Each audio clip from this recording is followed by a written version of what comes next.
Today's date is August 9th, 1996, and we're conducting an interview with Ervin Greenwood.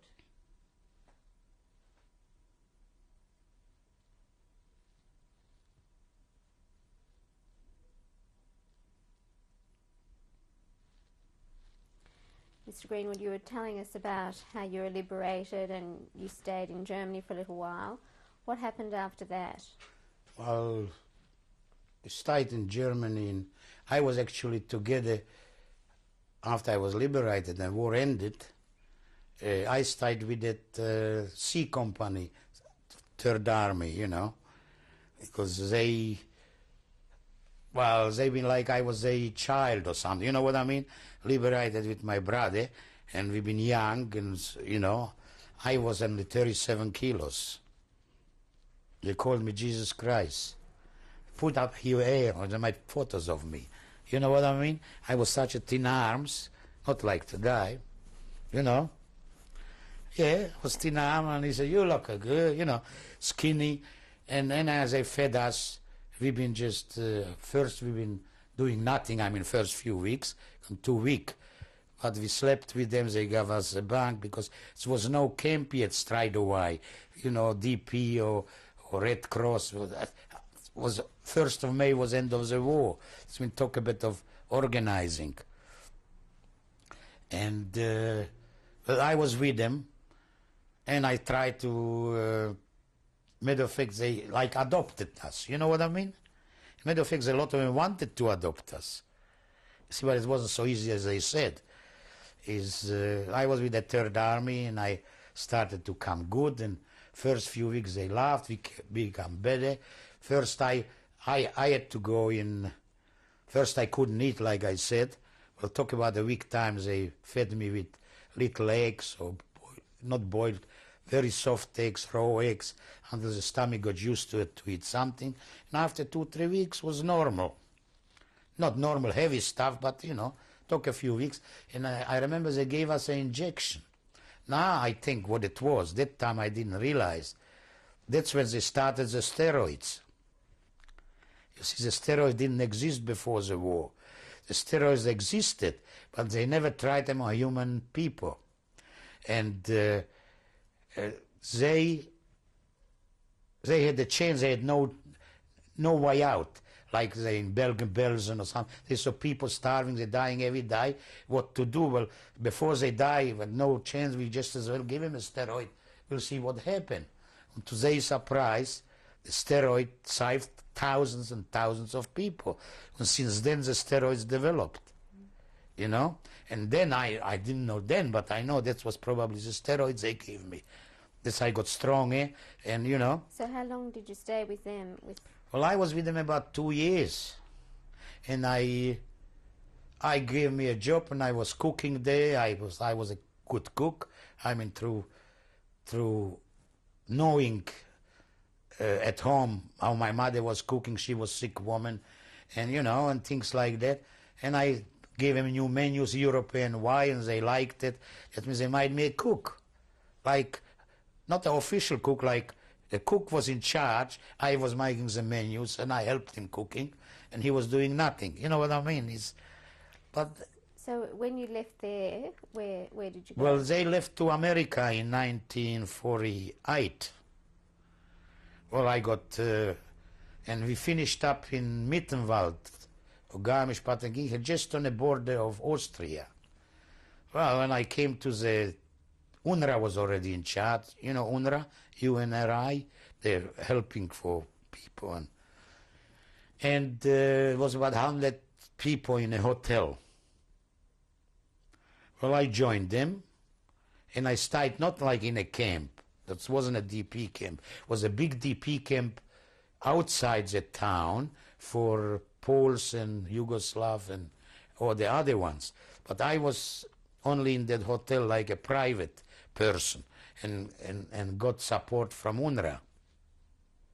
That means they sent us money, they paid for the clothing, they paid, you know, like a Red Cross thing like that. And over there I was for 2 years. And then when I already started to go somewhere, you know, to move somewhere, And I applied to Australia because to America I couldn't apply. Would take years. Wouldn't take that time. Was no law. Like I said, was no law. Was a quota system. And I had to separate from my brother. Well, you know what I mean. Once you're hungry, you're still with your brother.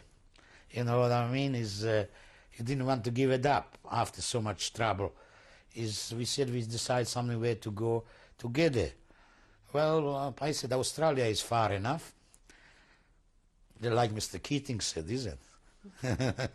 So you were looking... The bottom of the... You were looking for somewhere a long way away. Yeah, a long way away, you see. And it's one thing, and suddenly I said, Australia? Who heard about Australia?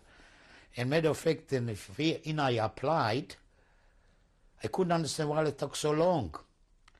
Well, Mr. Colwell was that time, immigration department, and he was letting in, not by his fault, by the Catholic Church, advising him to take the people who are communists or anti-communists. You understand what I mean? That means all the Ukrainian and Latvian and Croats and things, they came here first, before us. I couldn't understand it, but after, you know what I mean? Because I was always delighted. And matter of fact, I was so surprised. They gave us such a wrong impression on the Australian consulate. They showed us a film about Australia. They showed us horses, sheep, cows, no humans. I mean it. Western Australia, they showed you Aboriginals, they showed you, just like you to show in the IBC, or, you know what I mean? And I said, my God, where are we going? You know? Did you know anybody in Australia? No. No. I applied through Jewish Welfare Society. See, because I didn't know anybody, they told me you can apply. They might send you because you have to have a relative who guarantees for you here, like all the laws, you know. And I have no relatives. That means the Welfare Society guaranteed for me, and I was registered like a carpenter. That's when I was accepted like a tradesman. And I remember they showed us another picture. We came to Munich especially to view the picture of Australia. They showed us again sheep and horses and cows and milk and butter and sausages. You know, I'm not kidding. And we got so surprised that we thought that we're going in a country with nothing here, only the sheep. I mean it. I left all my clothing home, because they said it's a hot country. I brought only shorts with little things. I left everything home. Ski boots I had, and everything home. And I bought tools, primitive tools of carpentry. I still got it. New. I bought it there for $50 American. One little thing, you know, like you call it, what do you call it? Saw. Huh? A saw? Not a saw. A saw I had, yeah, saw. And I bought a saw and I bought a hubel, what do you call it? Anyhow, that big, still new, I got it in a garage, you know? And I bought tools, and for my brother I brought some tools. Son, what are you going to do there? It's nothing there. And it shows you when we arrived here, and I got such a shock. I see a city more modern as Europe, because Australia is new. Everything is only 100 years old, 75 years old. In Europe, it's hundreds of years old. And he want everything modern, everything new against Europe. Pumps, for instance, for petrol. I never saw modern pumps until I came here. So when did you actually arrive in Australia? In December 1950. And you were saying Jewish welfare helped you here? Yes, actually, I was supposed to go to Sydney, like I said, and I had some friends here who came from the same place where I used to live together in Germany, and we become befriended. He said, why should you go in Sydney when we all of us here? Yeah, well, they fixed it for me. They fixed it for me that I can stay here, come down here. I remember they put me in a house here. The Welfare Society had a house not in High Street, in Williams Road. Just past High Street was a big house there, old one, and over there the newcomer got a room with a bed, or with 2 beds, you know. That's where I was first week. And after I moved in the same house to a friend of mine who came a few months earlier. And we had to look after our food and everything, you know what I mean? And that, like that. And, well, that's how it started. I was with him a few weeks. And did you find work? And after I have to find a room for myself and my brother. We rented a room in Brunswick. Mr. Webb. You know the Webbs from crockery? They are very big to die. That time they all little Webb. The little wooden house in Brunswick in Mitchell Street, 5 Mitchell Street. I remember even that. 5 Mitchell Street. You see, I remember that. Unbelievable. 5 Mitchell Street, Brunswick. It was a little wooden thing, and he had the extra room because his son and daughter got married, and he was by himself with him, and he had a little shop in Sydney Road, Brunswick, with crockery. Anyhow, we started to talk, and we paid, I remember, £5 a week. Yeah, that's right.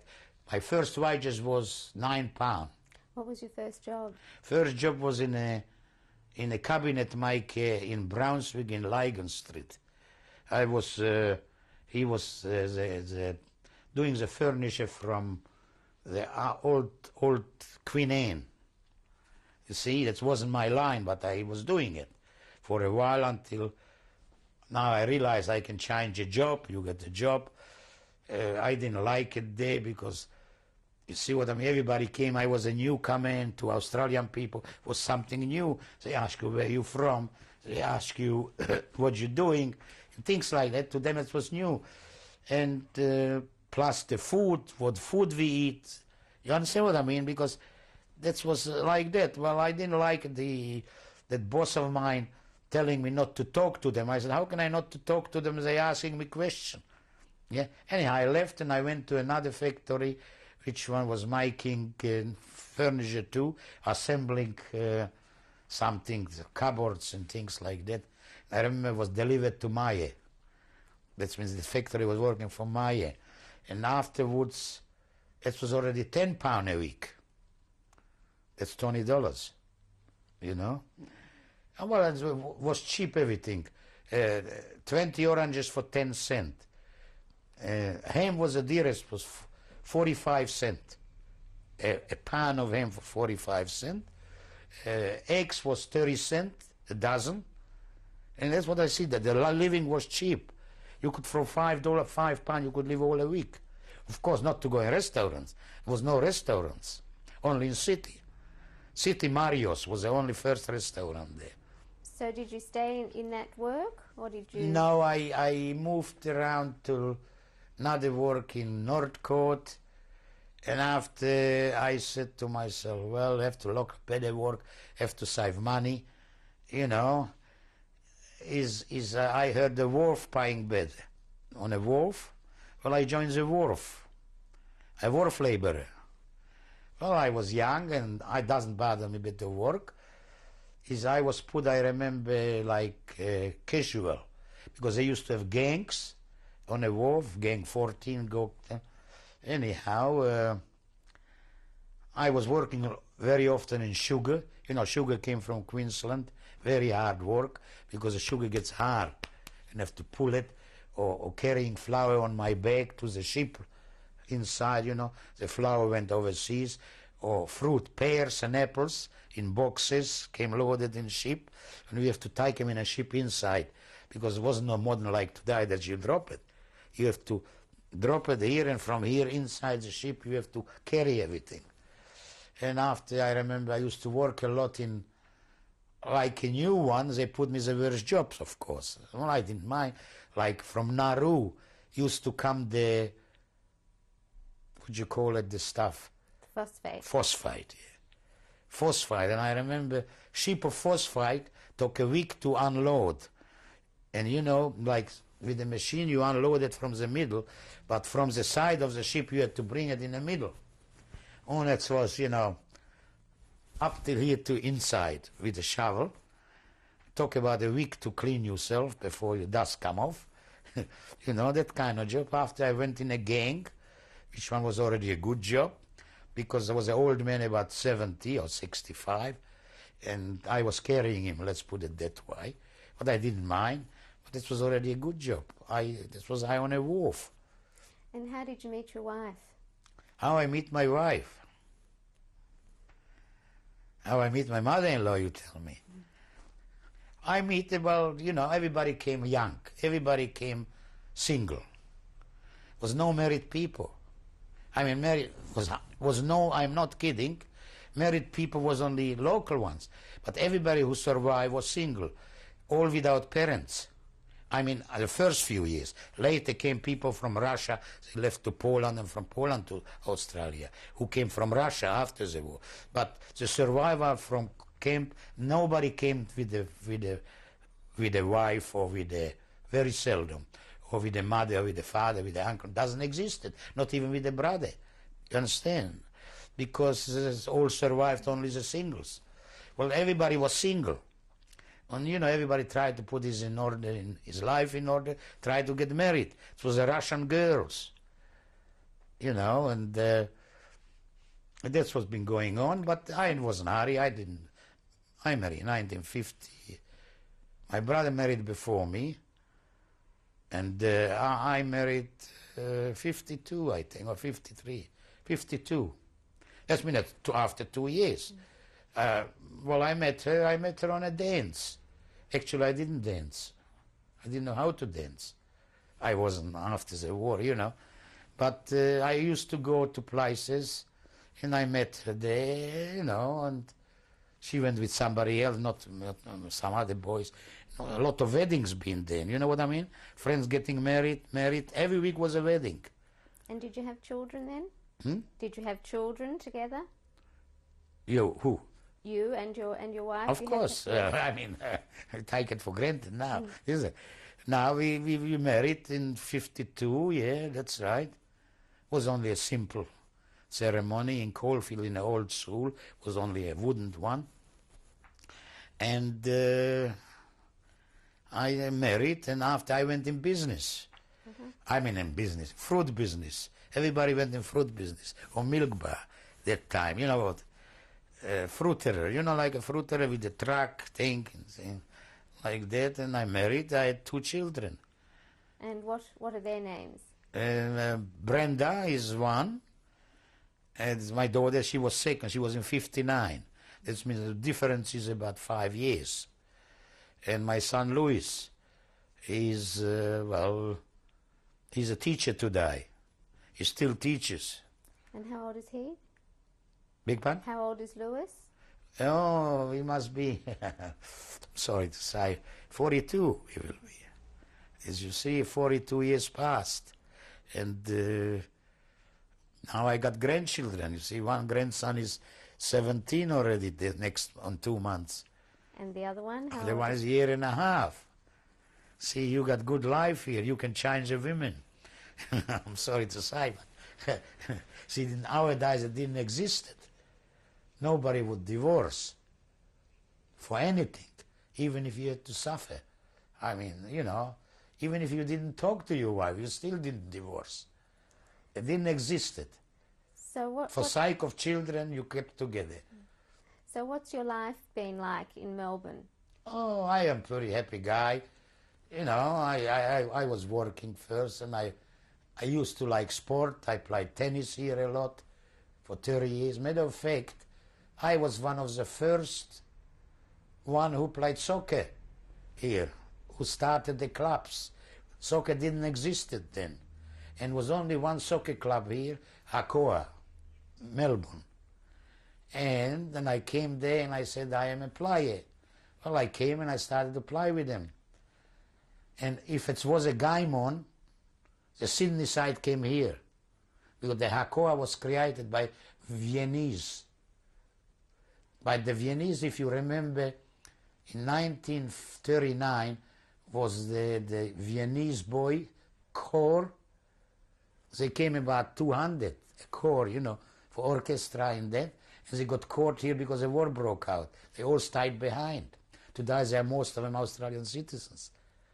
You see? But they couldn't go anywhere. Lot of them been interned because they've been Austrians, yeah? But they all stayed behind. When they created the soccer here, in Australia. And there was only one club in Sydney, one in Melbourne. And when I came in 50, we created another club. And that's how soccer started in Australia. And have you had other interests or hobbies here? Yes, well, I played tennis on Sundays, and I gave away soccer because they wanted to train, and I worked till 5 o'clock, and I work night shift. That's when I have to start 5 o'clock. And I saw it's too much, and I gave it up. And started to play tennis. I mean, I played tennis before. And I got a hobby like stamps.